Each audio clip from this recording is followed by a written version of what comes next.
Hey everybody, it's Greg and Chris here with Shadowsabound. We're doing podcast episode 6. This is the recap to the Hollywood Cemetery Part 1. We are going to go over some stuff that we went through in the video, kind of go over some more in-depth details. Definitely was a fun place to go and adventure, I'll tell you what. Yeah, A lot definitely. of crazy stuff. Cold. Couple visits were cold. The first time it wasn't so dark. The second time was super fucking dark. Yeah, no, well, in the wintertime, that area is like freezing, so we definitely Yeah, and then like at the lower risked part, it. like below the hills, because there's a bunch of hills in it. Super cold because it's like it drops 10 degrees more than what it actually is when you're outside. I swear it's like 10 or 15 degrees less than what the temperature gauge actually says. Well, I mean, tons of trees too. So Yeah. No, and it's wind everywhere.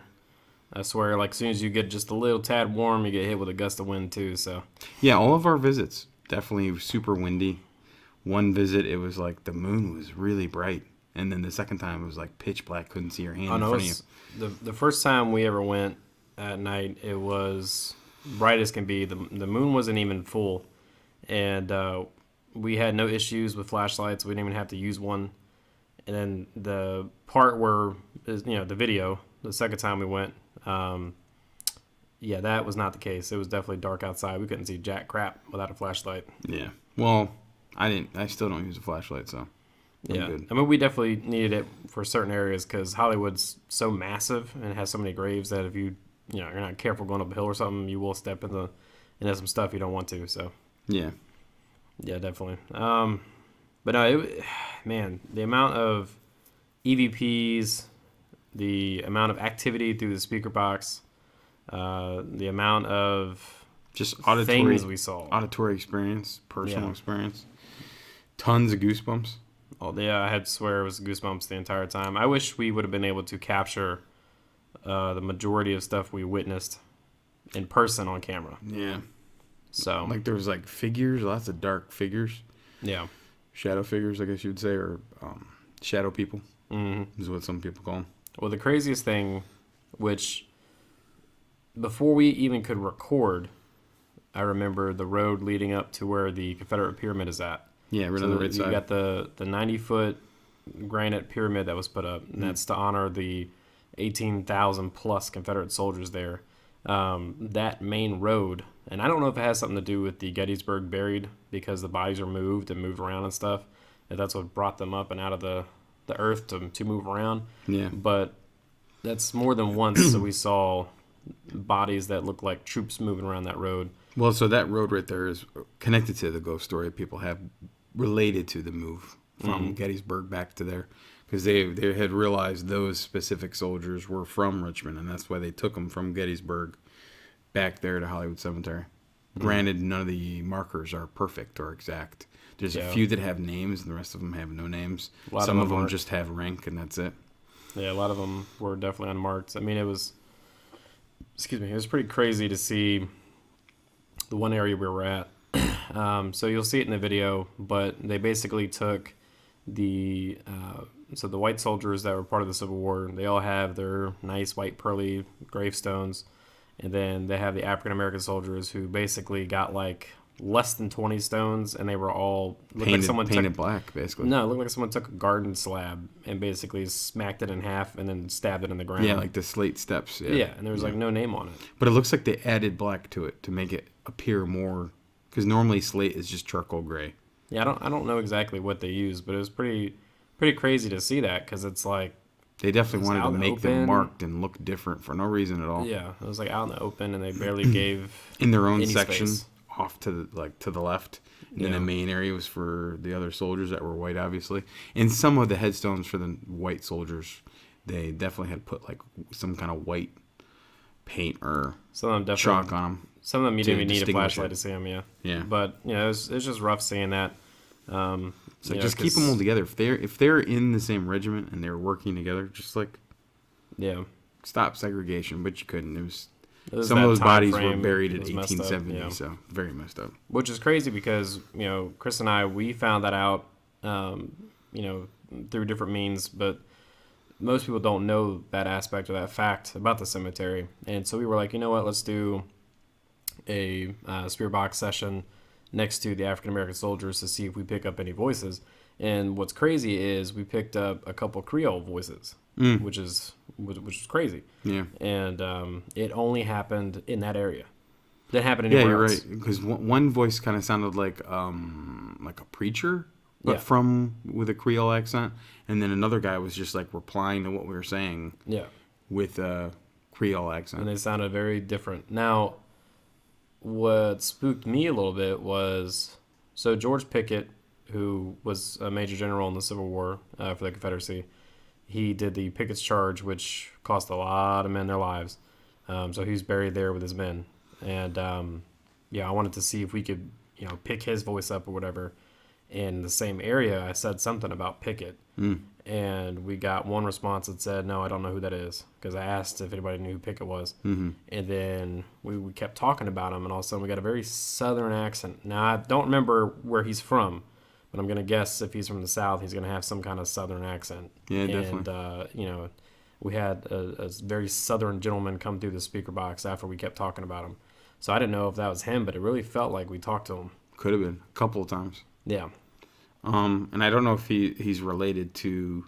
So that situation where they had to exhume bodies from one area and bring them back to Hollywood Cemetery happened a couple times. So there's actually like 2,000 Confederate soldiers exhumed in Philadelphia and then brought to rest in Hollywood Cemetery in Richmond, Virginia. And I don't know if that's because that sounds like the same number of people that died buried with Pickett's Charge as that section. And it's that whole hill where the 90-foot monument is. They call it Gettysburg Hill. Yeah. So. Well, I know it's like that whole area is just littered with stones. So. And it's from all parts of the Civil War, too. But Gettysburg definitely takes a big spot.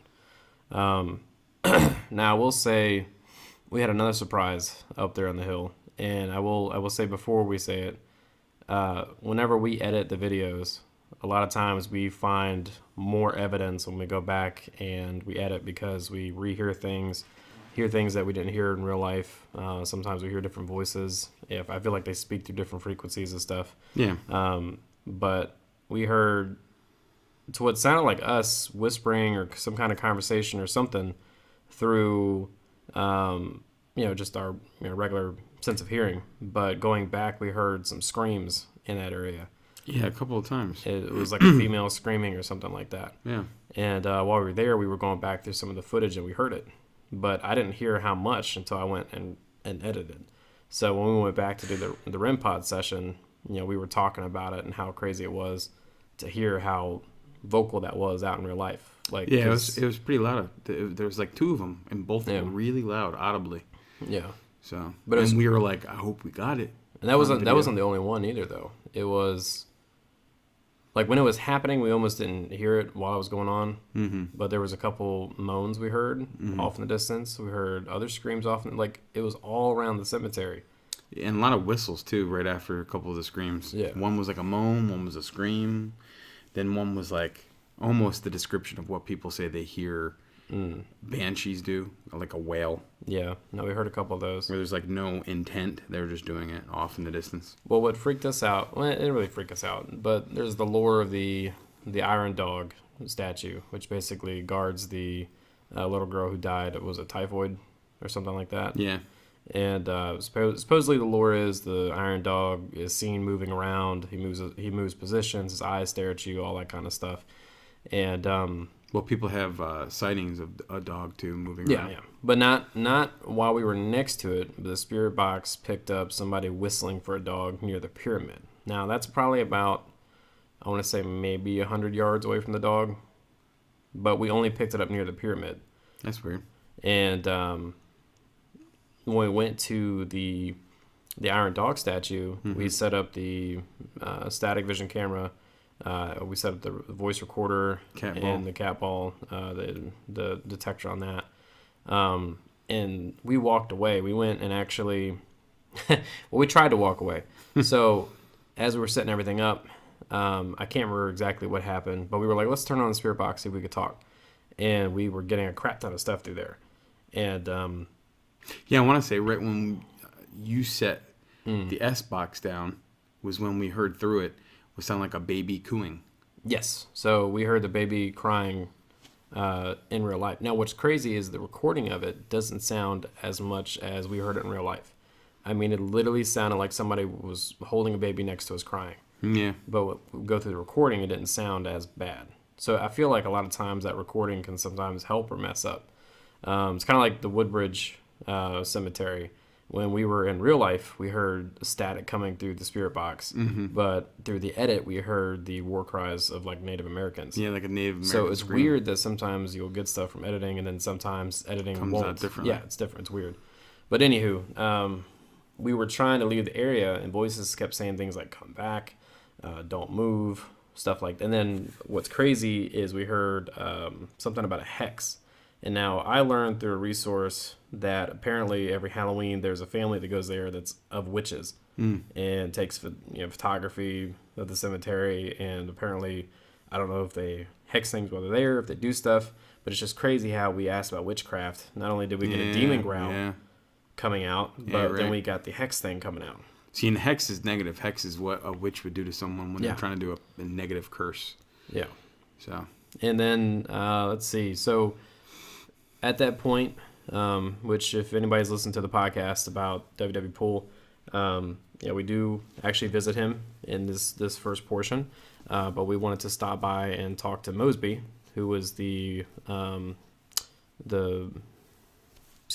room technician who died. Yeah, from But it exploded and like melted his skin and stuff. Yeah. But people, I mean, you already know the story. Basically, busted teeth, skin melting off. People thought he was the monster. So the from a Churchill distance, accident. he looked monstrous. Yeah. Some would say vampirish. But we found his location, so we said let's go pay him a visit, see if we could talk to him before we talked to Pool.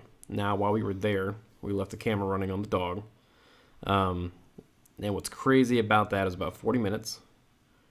I didn't think I was going to get that many EVPs. Mm-hmm. And as I was going through listening to it, I listened to it about twice, like over and over. And a couple of those things that creeped me out was that freaking laugh. That laugh that came through. The weird, like, clown cackle. Yeah, that freaked me out, dude. Because when I was sitting there listening to it, it caught me off guard. Because it was like 10 minutes of silence. Like, nothing was coming out. Nothing was happening. And then all of a sudden, that laugh just came out of nowhere. And I had my headphones jacked all the way up on volume. And so I just heard hee coming through my headphones. I was like, shit, I'm sure you probably questioned if it was me first, because I dick around a lot. Well, see, we were so far away that, I knew for sure that it's not us. And also, we were busy asking questions and doing stuff. And if it would have been one of us, it would have picked up the speaker box going off. It would have picked up the other stuff we were doing. So I knew it wasn't us. There's also Now, the only thing that I questioned was the dog barking. And I was like, maybe they picked up a dog bark from down the street or something. But distant, yeah. We never heard a dog bark the entire time we were there, number one. No. And number silent. two, the way that the dog barked, it was just a subtle silence. So I amplified the sound so it sounds. But when you really hear it, going through playback, like it was contained in a container. It sounded very muffled. like in the wind. You know what I mean? Like, it was kind of awkward how it sounded. So it's crazy that we got that. Now, while we were there with the spirit box, we heard "come back" as we were trying to leave. And then we caught it EVP while we were away from it, saying the same thing, but it was very faintly saying "come back." So I don't know if that's a certain person around the area. I don't know if that's just a message in the wind. Like, I don't know what it is. But the fact that we caught it twice separately while we were there and while we were away, I thought that was kind of cool. Yeah. Because it's almost like residual. You know what I mean? Like a recording constantly playing. Yeah. And, while we were off talking to Mosby, which we got some weird stuff from that. What was it? Something about I killed a lot of them, or, it almost like somebody was confessing about killing somebody. Remember that? Yeah. Because you were surprised. I killed them. I killed all of them. I repeated a couple times. It was something like that, which is pretty crazy. And then also in that area, what freaked me out was that damn statue. Oh, yeah. The kind of like, so this statue, guys, like if anyone follows Doctor Who, basically looks like one of the crying angel or weeping angel. Yeah. But at a couple of points, the way you would like walk away from it and you're still trying to film, it looked like the eyes were following you, going to the right. And normally the way light would reflect, if you're aiming your camera with a light on it, especially an IR light, normally you'd catch it off to the left, which means the shadow in the eyes, because they're carved a certain way, would make it look like they're turning left. But as you come off, turning the light off of it going to the right, it looks like they're turning to the right and following you. If you want to hear something freaky, so me editing the footage, right? I was the one holding the camera, looking at the statue, and I just remember every time I walk past the statue, it freaks me out. Mm-hmm. Now, I've never seen Doctor Who. You know, I've never seen any of that. I don't know. It's a good show. It might get me to watch it. I don't know. Don't hate me if you're listening and you're a Doctor Who fan. I honestly have not watched like 90% of what everybody else has. But I remember being there filming it. I was already, I guess in the spirit you could say, uneasy. Mm-hmm. And for me, I think honestly it's the tree roots ripping up the two graves right in front of it also unsettled me a little bit. But the statue just had some weird energy to it. And while I was filming it, you had a flashlight and you shined across its face. Mm-hmm. And while I was there, I never noticed the eyes. The only time I noticed the eyes is when I went back to edit, because I could actually sit back and watch it. I'm not watching on a little, LCD screen or whatever. I'm watching on a big laptop screen, and so I could actually see it. And just seeing it stare back at me through the camera, like it gave me goosebumps all over again. Almost because while we were there, I'm like, dude, we're being watched. Like I feel like we're watched. Mm-hmm. And seeing that, I was like, 100% we were being watched by that damn thing. So I mean, when you were feeling the spirit, so was I, but mine was different. It was like 3 things were happening at once at me, so I was being distracted. But I had noticed it looked like it was looking at me. So that's why at one point when you were recording, you had recorded me taking my flashlight. I had it on the strobe setting, and I kept panning left to right over it, seeing if the face was actually moving with me. I was trying to place the reflection of my flashlight, and it would always be the reflection of the flashlight would be on the right and it would go left. And then when I would go left, it would go right, which means it's the opposite of the reflection. Like it had movement. I remember you did that after I was recording over there. I think it was after we were talking to the other people on the other side. I think you were doing all that. But I remember when I was recording, you had just slightly just shown your light over there, and it hit it so perfectly that it picked up the eyes when I zoomed in. And we didn't even mean to do that. It perfectly happened. Chance. Which is beautiful when you edit and you get something like that. But I remember you messing with it afterwards. Now we picked up a lot of Spanish through these. Yeah, that was kind of weird too. Which has never happened. I never hit a pocket of Spanish coming through. So if anybody does speak Spanish and you heard anything through the spirit box in that portion of the video, it's right after the statue. Let us know if you hear anything, or make a comment on the video and tell us what you might have heard, because we don't really speak too much Spanish. Yeah, un poquito, por favor. Very, very little bit, yeah. But that I do kind of want to know. Or hit us up in the comments below. Yeah, definitely. Let us know if you know Spanish, what was being said, I guess, or what you heard that we didn't hear. So after the statue being filmed, which you'll see it in the intro, so you'll know exactly what it is.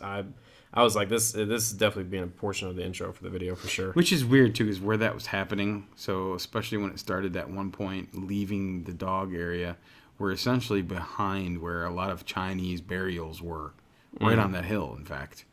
So it's like maybe the Spanish burial area was to our right where we were standing, which I don't facing know why the dog. I think everything's mixed in. I don't think they space it off like that. No, well, for some reason the Chinese have their own section. Like big, it's like cornered off with a big marker and everything. I don't know. I didn't notice that. I noticed there was some newer names that were, of Asian descent that were like pristine black, like very shiny headstones. Like you could tell, like that sucker. Well, there's a few out front right there when you turn the corner before you go up the hill. That one died in 2019. One died in 2020. I didn't know that was like the whole section though. I know. Yeah. I just thought that was. There was like one whole family. I don't know how to say the family name. But there's like 20 of them right there, all with the same family name too. They had a marker for the family. Big family, I guess. But no, I didn't even notice that. Yeah. I know that. So there's always the lore of W.W. Poole. Mm. Basically, Mr. and Mrs. Poole, they say that the bodies were removed because of the vandalism of the vampire lore, but they also say that the bodies are still there, depending on who you are. But they say that one of the lores of Hollywood Cemetery is that the spirits of Mr. and Mrs. Poole walk around. Yeah, And by mess the with bathroom. people. Yeah, the little bathroom of the office and, up and down the cemetery and stuff. Now, things were happening all night, but things started getting a little bit weirder when we got to where Poole was at. Yeah. Now, I would agree do to know that. there's a lot of captains of the Civil War and stuff across the street from there, so I don't know if that amplified stuff. Those big names and everything, Yeah. which we did not explore. I will No, say that there's 36 acres. We're not going to go all of it. I mean, I would love to So- go back and just do a whole hour thing with the guy from Gore. Figure that out. That would have been cool. But no, we did definitely do a two-parter because after Poole we were cold and dead tired. Yeah, wore out. We were already there for like 4 or 5 hours. So, and that's outside, and we didn't sit down, but like about 2 seconds. Now, anyway, going back to Poole, I will say when we started walking towards him, and this is not on camera, and I took it out for a reason, but Chris was being goofy and started saying some names of things he probably shouldn't have, and I feel like after he did that, stuff started getting amplified. Would you say it did? Yeah, I mean, yes. A little bit. Yes, a little bit. I mean, so I wasn't trying to provocate. I was simply just trying to do the lore of something. You have to bring up the name that I had said because it's more so not just related to a demon. It's more so. It started in all of our minds how someone would draw a vampire, or if someone has questions of what one looks or sounds like. Not that portion. Oh, It was other names that you brought up, and I think you were just being goofy. I think I was. But at the same time, right after you did that, we started feeling entities around us more. We started feeling beings around us more. Oh, okay, In yeah. spirit, things started getting heavier. Yeah. We started sensing things walking up to us, and I don't know if it I was. want to say named. I have felt like I was getting a little bored at that point, and I was just like, man, I think so because it was at the end of the night. The one time I need to test my provocation, so I was just like, you went big. I was just gonna shotgun a bunch of stuff. You went Ferrari, you went Audi, you went BMW, Lamborghini, the world. Alfa of spirits. Romeo, yeah, Lamborghini. You went big with it. Yeah. So I want to say I named 6. So you named quite a bit. Yeah, I don't remember all of it. But I was like, all right, well, whatever happens. here goes. I mean, happens. we do prayers before we go into the place, and then we do a prayer when we leave. So I was like dead set on that. I'm like, we're protected. We had a prayer. We're gonna have another prayer at the end. We're good. Yeah, but no, it was pretty wild because there's so much lore around Poole. Whether he went to England, whether he was born here, whether he was born here and went to England, got kicked out. Like, I mean, there's so many different pinpoints of the story. But while we were filming, recording, doing the Spirit Box session, there was a voice that came out that was old English, like manner kind of style. Almost High society. High society a little bit snobbish. And I said something about us being surrounded, and I remember it's on camera. You hear "thanks for the warning," come out. Oh yeah. And I was like, holy shit! I was like, is that him? But at the same time, we don't really know the understanding of it, to be honest, because there's like 10 different versions of it. Yeah.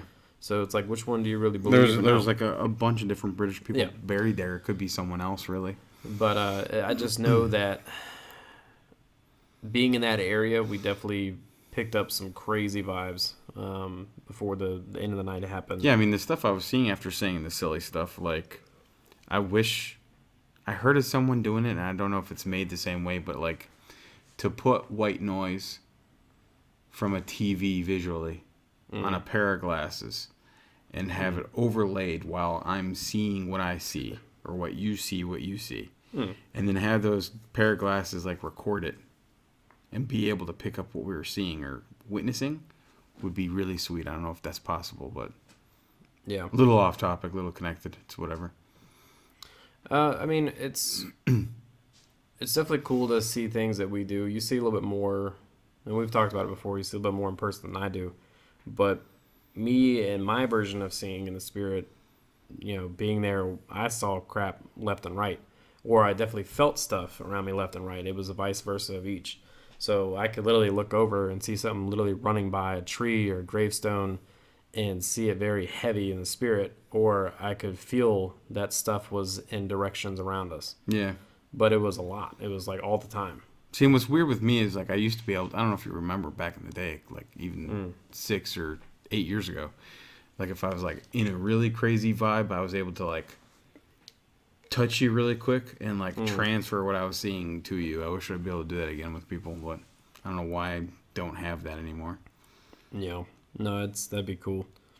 I'm always nervous about seeing things like other people would, like, because some people like you who see things as they are, It numbs you out.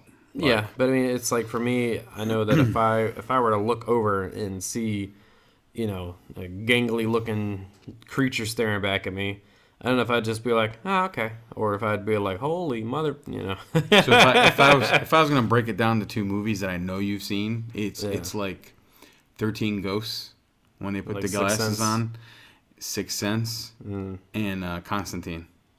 Yeah, which I'm not gonna lie, it's weird when I see things. It's an aura, but my mind tells me, or the spirit tells me, or whatever, that what it is. Yeah. So if I see a negative energy, or if I see something like that walking towards me, I know whether it's bad or it's good. And you'll get the bad or good goosebumps too, right? Versions of what it is, but I don't like pick up a name. I don't see the face of it. Sometimes I'll have things pop out like a man in a suit, so I'll see like the suit and the tie, but I won't see the face. I'll see stuff like that. So I'll see very vague things, and I feel, as much as I don't, we don't go to church or anything, sometimes I feel like it's God's way of saying, I only want you to see what you can. Or what you can handle. Yeah, basically. Yeah. Or something related to your gift here. I'm going to give you exactly what the gift is. Start out and hopefully you'll get more.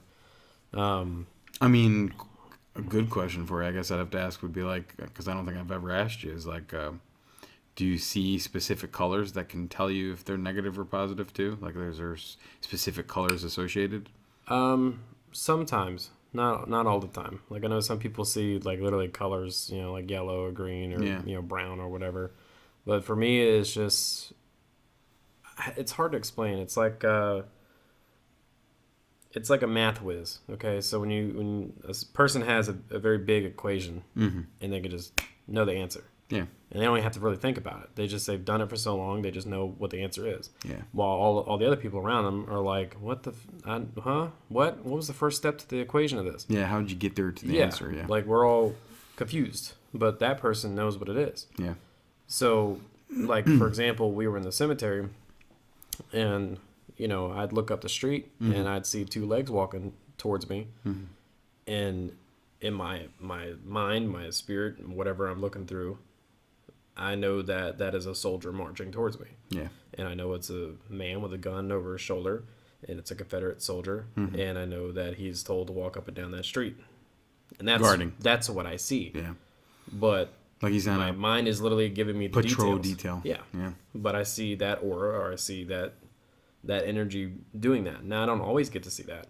Sometimes I just see something moving in the distance, and I know whether it's malevolent, if it's a spirit that's guiding, or if it's a good thing or a bad thing. Sometimes I just get, hey, it's bad, hey, it's good, and that's it. Yeah. And a lot of times goosebumps mix with it. So mine's like the cheat sheet for a teacher. Like when I see them and they're a negative entity, or let's just say, they're a demon, thankfully seeing them, a lot of times they're screaming or trying to say something or yelling obscenities. They're always on mute. But when I see them, they have a sash, like from a beauty pageant, and it says their name, and it's usually like neon lights blinking or like glittery, vibrant colors. So it stands out and you can see it. So that's cool. I mean, sometimes I wish I could have something like that, but I'm not. I get migraines from it most of the time. I'm not envious or jealous of of anyone's spiritual gifts, just because I know that I have some and I'm lucky to have it. Yeah. And sometimes it gives me headaches too sometimes. I will say with the spirit box and us doing Essie's method more and more and more, I am getting used to it. When we first started it, so I know we're going on a little bit of a tangent, but when we did our very first Estes, we didn't even film it. Yeah. Actually, we did. Yeah, we did. Dale we Cemetery. We didn't do anything with it. Yeah. So I still have the footage somewhere, I think. But we went to Dale Cemetery just to check it out, kind of look at the place before we even went there and filmed it. And I said, shoot, I'll try Essie's method. And we were in the middle of one of the roads. We started asking questions. And as soon as we turned that sucker on, it was like full energy blast. Everything was rushing me. And all of a sudden I heard this very demonic voice come out. And it felt like something was literally trying to get inside my head, like possessed. And I felt like I opened myself too much and was literally letting something attach to me. And as soon as I heard that voice coming out, and it was like Take it off now. Take the headphones off now. But a whisper coming with it. You always remember, so you remember the movie Mummy? Yeah. When he was doing that face in the water, when they were in like the balloon on the, it was Mummy Returns. Yeah, yeah. Where they were in that blimp and he was using the water to come after him and see his face come out. With everybody, yeah. I felt like something like that was coming out and trying to get to me. Yeah. And I have remember goosebumps you saying that. I slapped the headphones off and I was like, nope. No, you ripped them off. Yeah, I was like, nope. I was like, I'm done. So you know what that's like? I don't know if you've seen it. The first Insidious. Yeah. When like they realized that the dad was able to dream walk when he was younger, and they're trying to activate that with him and within him again. And I guess the lady representing an Lorraine Warren type, even though it's not actually her, loosely based on some of their cases, obviously. She does like a smack while the weirdo with the camera is like making weird noise, like he's humming, and she snaps her fingers, and on the other side in the spirit realm, it's like a big flash of light goes off, like someone instantly turns on an LED lamp, and then there's a bunch of them all around him all of a sudden. When he was seconds before that walking amongst darkness, there's nothing there. He's trying to move his hands around like you're wading through water. Yeah. And then the minute she smacks her hands and snaps her finger, the LED bright ass light goes off. There's a bunch of them all on him. I feel like that happened to you. Like it instantly had turned you into the biggest antenna, taking on all the energy, or becoming the brightest lighthouse, attracting all of them, like a bug zapper on someone's porch. I think what I did is I was nervous. My emotions were all over the place. I wasn't focused. I just was like, here, let's try it. And it gave you a zap of power you didn't normally have, or you that just hit. But at this time, the podcast recording, we have gone to a couple other different places. We went to a place called Hanover Tavern, which we've kind of already mentioned about. That was great. Which, I liked it. The trailer is on YouTube. I am currently working on editing the footage. It's going to be a lot. It's going to take a little bit of time. I'm also editing part 2 of Hollywood Cemetery, where we go with a couple special guests. So look forward to that as well. But being at Hanover Tavern, I remember we were doing a public event, and I was using, and we won't get too much into that because we'll have a podcast for that. Yeah. But doing Essie's method there, I remember I was able to control and focus, and I was able to use what I started learning a little bit more, and I feel like I could actually communicate without allowing myself too deep to go in. Yeah, yeah. When we kept you timed, like I want to say it was like 10 minutes, no longer than that. Yeah. We'd like tap his shoulder right at 10 minutes, like, okay, Greg, you've had enough. All right, take your headphones off. Now, at the end of the night, because we did it many different locations, I was drained. Yeah. I remember being on the floor, and because we didn't have a chair to sit in, so I sat on the floor, and I even looked at some of the footage already, sneak peeked, and I looked like I was conked out. Yeah. And I remember being there, I said, drain him of his energy. That voice came through. And so I'm like, yeah, I might have pushed myself too much. But anywho, so back to Hollywood. Sorry if we went on a tangent, but happens. Part 1, that is in the wraps. It's up on YouTube. We actually have gotten a lot of views on it, almost 400 at this moment, which is awesome. Thank you for the love and support and all the new subscribers that have come along. We appreciate it. We had a blast doing it. We've already done part 2, like I said. That was a blast. Yeah. We got some crazier stuff there too. So look forward to that.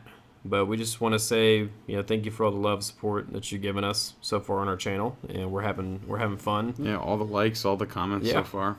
Definitely. New subscribers, like he was saying. Yeah, we got a lot more. The more of the viewer counts that we have on some previous posts too as well. Thank you guys. We're growing. Yeah. We are growing. And it's only happening because of you guys. No other reason. There you go. No, we appreciate it. Thank you so much. But hopefully you enjoyed Hollywood Cemetery Part 1. If you have not watched it and you're hearing this podcast and that's your introduction to us, go check it out. Go check out our other investigations we've done so far.